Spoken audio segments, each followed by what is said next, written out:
Hello and welcome back to another episode of Stu's Reviews. So today we're going to take a look at this, the IKEA Symfonisk, or however it's meant to be spelt. I'll be unboxing it, taking a look at the sound and giving you my overall initial impressions of the first speaker that is a collaboration between IKEA and Sonos. But before I do, let's take a look at the specs. IKEA Sonos.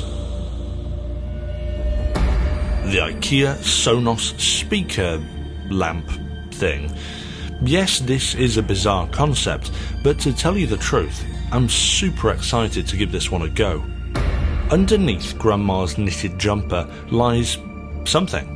But I don't know what, because at the time of this review I've scoured both IKEA and Sonos' website, but can't seem to find anything concrete about the actual specs.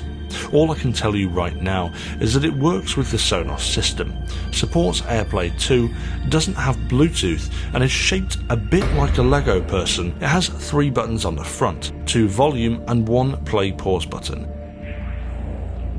An Ethernet port on the back allows for wired connection to your network, and a dial on the side turns the lamp on and off.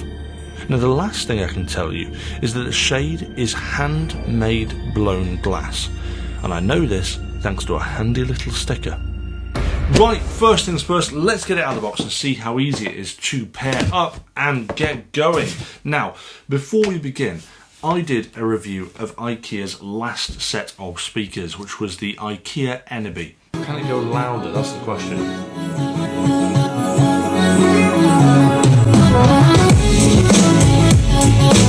Whoa! And my conclusions were, it was fantastic. I mean, they cost about 70, 80 quid, I think, if I rightly remember, but they were phenomenal speakers.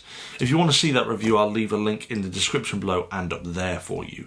But this is an update essentially to that range, because this is a collaboration now between Sonos and IKEA themselves, which could be super interesting.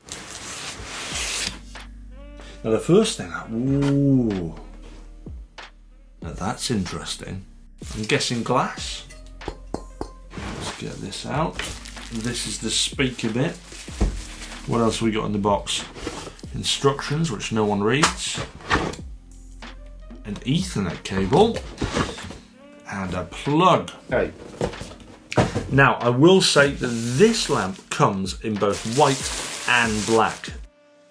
It also comes in 2 different styles. The lamp version, which I have here, and the bookshelf version, which is square. And this particular time, I've gone for white. I would have gone for black, but they didn't have it in stock. So, I'm stuck with white, I'm afraid. Do you know, I think I'm going to need a bulb. It doesn't come with a bulb.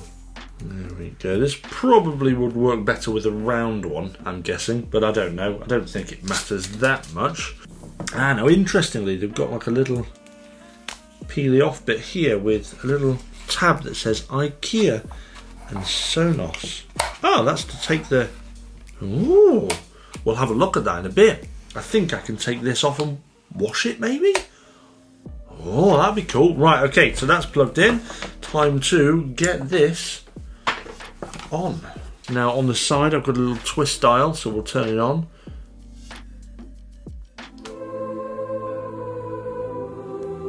There we go. That looks really nice. Okay, so that's just an on and off. I assumed that was going to be a brightness dial. That is quite a nice bright light, that is. It's very modern in its design. It's a heavy, heavy item. I will say that for starters. This feels like a very, very solid piece of equipment. Do you know what it reminds me of? It reminds me of a HomePod with a bloody lamp stuck on the top of it. So it's a very interesting design, I will say that. But it does feel like an item of quality. It really, really, really does. I am super impressed overall with the appearance of this. Let's have a look at it with the lights off. Very nice. It's very uniform because of this big bulbous top. That is ASMR, that is. the world's first IKEA ASMR channel.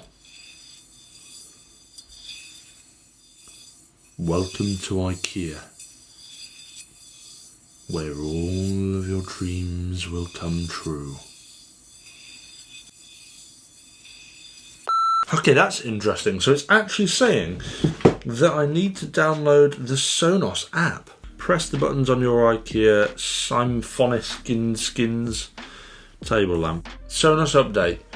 Oh, bloody updates. Apparently, we're ready to go as well. Okay, so continue. Right, registering products. Right, apparently I've got to walk around my room, wave my phone about. Okay, I'm ready to tune. You have 45 seconds to move around in this room. Please wave and walk quietly.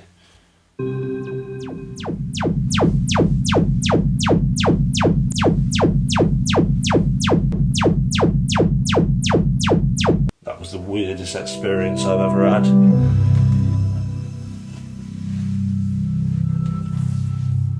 Oh, that sounds nice though.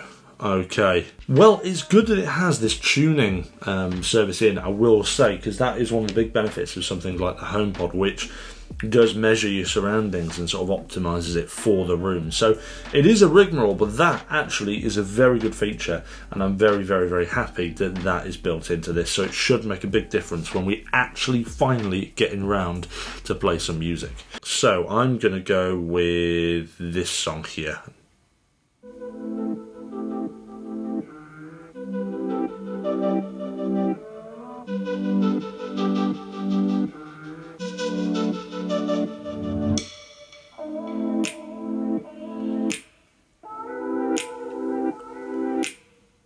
Wow, that is clear.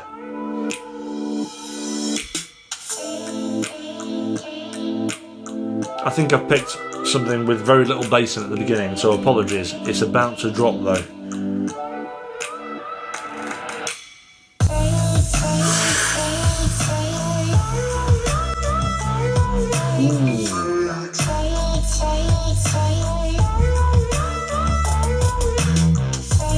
That is beautiful.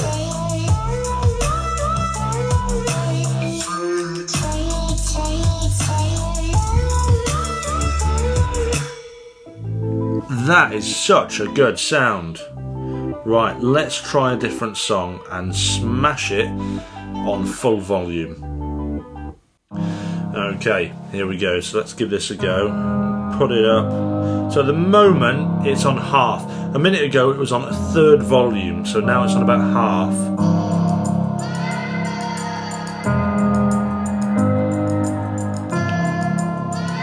So it doesn't seem to have lost any of that clarity. It's got very good separation.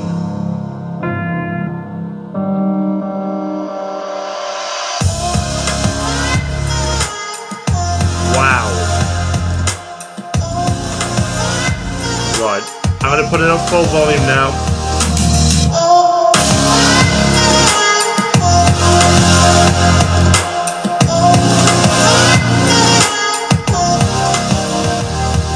Let's try a different one here.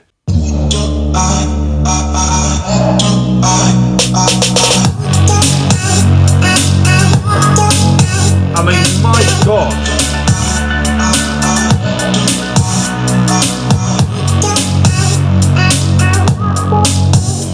I mean, I can pick out instruments and sounds in this song that I've never heard on any speaker test before. That is good.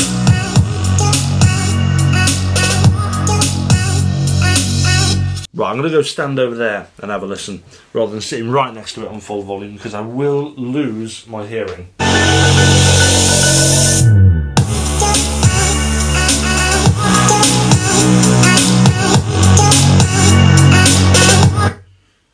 Good God! That is probably one of the best speakers I have heard in this room since starting Stu's Reviews. That is immensely good. But it's a lamp. It's a lamp that sounds that good. That is insane. Absolutely speechless. The downside here is I have moved it and I will need to bloody go through the retuning again. But good grief. Right, now I've had a listen to the sound of it, I want to get it open. Well, not necessarily open, but I want to take this off and see what's inside. So I'm going to turn it off. Take off this hand-blown bulbous head. And then I think I can just pull the tab on the back and peel up its dress. Is this a bad idea? Now the problem is that although it looks really easy to take this off, it's also not very easy at all. They've stuck down this Ethernet port, which means that you can't easily get this off. Well, that's a bit of a shame, because I assumed that it was going to be much easier than I thought, but it's not. I think you'd have to do a little bit more work on that to get that off than just whipping it off. A little bit of a shame, because I'd hoped I could do something fun with that, but never mind. Maybe nip myself my own enclosure. But I do have a picture of the inside, and this is what it looks like. So it's obvious that you can remove fully Grandma's knitted jumper. However, I'm going to leave that to a more adventurous YouTuber because I don't want to not be able to get it back on. So, the big question here is, how much does this cost? And is it worth it? Well, the price, as always, I will leave a link in the description so you can check it out for yourself. But the price of this comes to £150. Let's plug it back in. Let's compare that to a few other speakers. I mean, first of all, the IKEA Eneby range, which is about 80 quid, is about half the price. But I'm telling you now, I was impressed with the Eneby. This is incredible, and I think worth every penny on that upgrade. If we look at other manufacturers of speakers around the same sort of design, you're looking at anywhere between sort of £200 to £300. I think this is a steal for that price. Absolute steal. But there are a couple of things that I think has been a bit of an oversight on this. First of all, the light on the top. That's cool. Is it necessary? Probably not. But the downside to it is the light itself doesn't work with IKEA Tradfri, which is IKEA's smart home system, which I think they're changing the name of to something like IKEA Smart Home, but it doesn't work with that system, so you can't turn this off and on remotely using Alexa or anything like that. There is a way around it, which is, instead of using a regular bulb like I have, you'd use a Tradfri bulb in there. That would work absolutely fine, and then you've solved that problem. But it does mean having to fork out another tenner, 20 quid for another smart bulb. I guess the bonus here, though, saying that, is that you could use something like a Philips Hue bulb if you don't use the IKEA system. So this then does make it adaptable to any smart home system you might have, which is a big benefit. So there's ups and downs of it not having integrated IKEA smart home functionality. But actually saying that, the fact it is adaptable, that is cool. But the real question is, what do I think of it overall? And you can probably tell straight away what I think about it. I think it is utterly phenomenal for the price. And the design is super unique. It isn't to everyone's taste, but it is fantastic. And the fact that it integrates with the Sonos system as well is phenomenal. I mean, I can AirPlay to it. I don't have to bother around with Bluetooth like the previous Eneby speakers. I can just play music on my phone, like this, and then tap the AirPlay button, tap the living room, a little bit slow on the connection there, but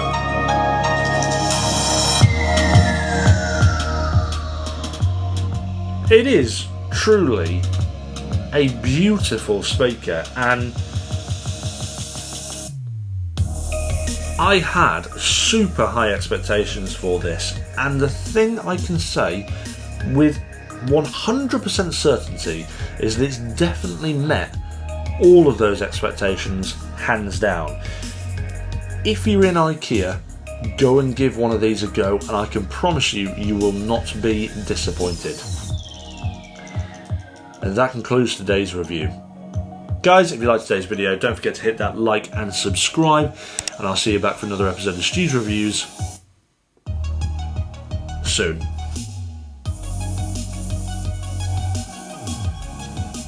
Before you go, consider supporting me on my Patreon page by clicking here. It'll give you some great discounts on stuff I've reviewed and helps me to continue doing reviews. If you want to see some fun stuff, click here to see the highlights of Stu's Reviews. And, as a friendly reminder, click this button to subscribe.